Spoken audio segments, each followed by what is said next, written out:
Hey, beautiful. Um, this video is a little different, mainly because I won't be singing, but I'll be talking. And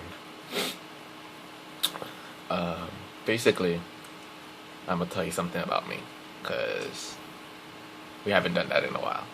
So here I go. But yesterday, um, I kind of like knocked out. Like I just fell asleep, like watching Vines, and I was just too tired after work. So I was looking through some movies on YouTube, and I ended up finding my favorite movie ever. Well, yeah, my favorite movie ever, and it's Penelope. And basically, it's about a girl whose father's side of the family got cursed a while back, and because her great great grandfather, whatever, hurt this girl, and the girl's mother was a witch, and the witch ended up cursing the family, and the firstborn daughter in the family bloodline would look like a pig. So Penelope ends up years later, and Penelope is born, and then Penelope ends up being a pig. And then throughout her life, she's been struggling to like break the curse, because to break the curse has to be of her own kind, which is the blue blood. And her mom's been like trying to help her get a guy, and then all the guys end up getting scared and running away or whatever.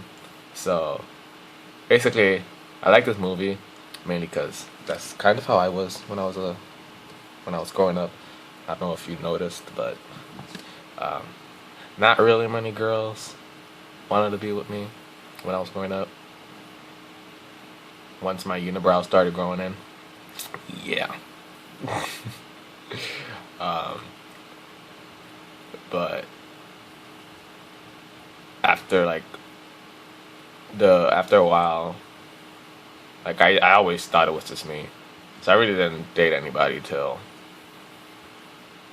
what,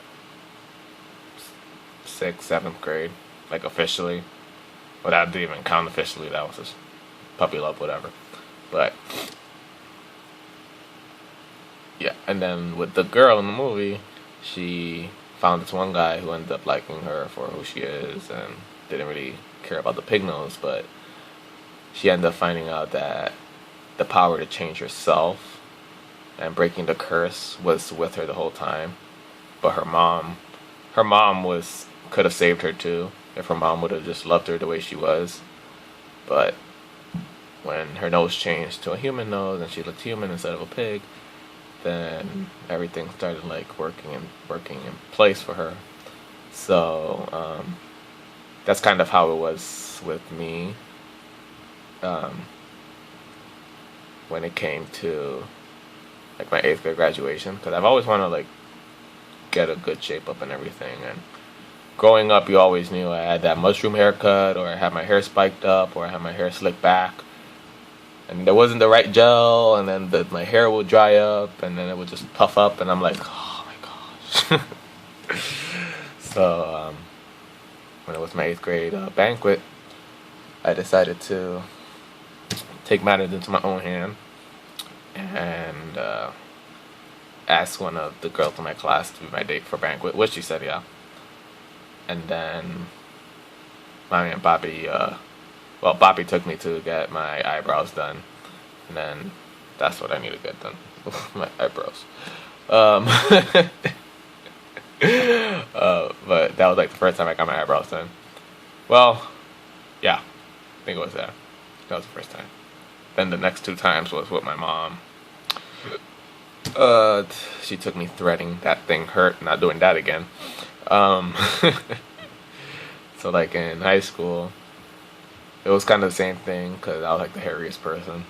Everywhere I went, I was like the hairiest person. So people would like tease me about it and stuff. But then I realized that just like in the movie, it's not the power. It's not the curse that gives the power, but the power you give the curse. If you understand that. So I kind of realized the same thing. It's not the power. It's not about the power that I give people to tell me who I am or how I am or whatever, but the power I give myself to change that, which is what I did. And I just told myself, I'm like, I'm not gonna believe what anybody says, and if they have something to say, I'd rather them say it to my face than behind my back. And I just embrace it. I embrace my hairiness, and you already know that. I put Wolfman on my bowling ball, as I think I embraced it. I'm like, I know I'm hairy. I don't really give a monkey's uncle. I'm like, I take my chances. I take my shots. And whatever I do and whatever I say. And that's why I have a few friends. Mainly because some people can't take the fact that I'm open and that I'm not like any other guy. The fact that I say how I feel and I'm not afraid to show it. So, and you already know that. I'm like, why hide what people are already talking about when you could easily just go with it and live today like it's your last, and not even give a fudge. But yeah, just like the movie, everything worked out. And I'm like, I know everything's gonna work out for me. And there's always it happens. It happens without you even knowing it happens. So, but yeah, that's another thing that you know about me now. And you're part of that. You're honestly one of the few people who actually care about like me and who I am, and like don't want me to change. Because it's kind of hard. Because as the black sheep, my family's kind of like not supportive as of who I really am. Because they think they know who I am, but they don't know who I am. You're the closest person to actually know who I really am, aside from the other two. I'm not gonna mention their name, but you know who they are. But yeah, but aside from them, you're like the one person that actually knows everything about me, without me having like to lie about anything. And that's another thing. Like, I was ashamed of who I was for a while, and I had to lie about it. I made up lies that I regret now that I said, and I'm like, I'm not gonna lie. If I want to make friends, or if I want people to like me for who I am, I'm not gonna lie about anything. And I haven't lied to you, except for that one lie that I told you about. But aside from that one, I haven't lied to you at all.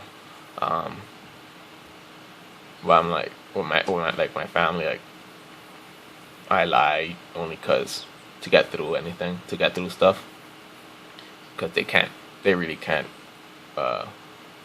take the truth, and you know that. I just tell them what they want to hear and just live with it. But I'm happy I can be myself with you.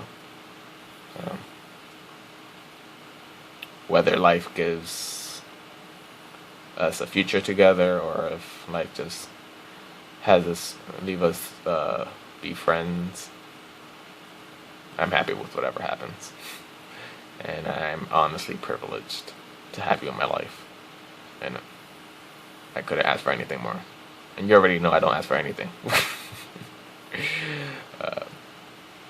So, I hope your day is going great. Hope everything's going smoothly. And ya tú sabes que yo te quiero, yo te amo, yo te extraño muchísimo. And you can show this video to Bestie. Unless she's the one that's been watching all the other videos, because I'm getting like a few views, and I'm like, unless you're repeatedly watching all the videos. But hablamos ahorita. Have a great day. Don't worry if you get home and we don't talk. Okay, have fun with your bestie. Go to sleep, relax. Because last night I didn't go to sleep. mainly because I had a lot of caffeine before I went to sleep. But that was my fault. But yeah, have a wonderful day, mamita. Yo te quiero muchísimo.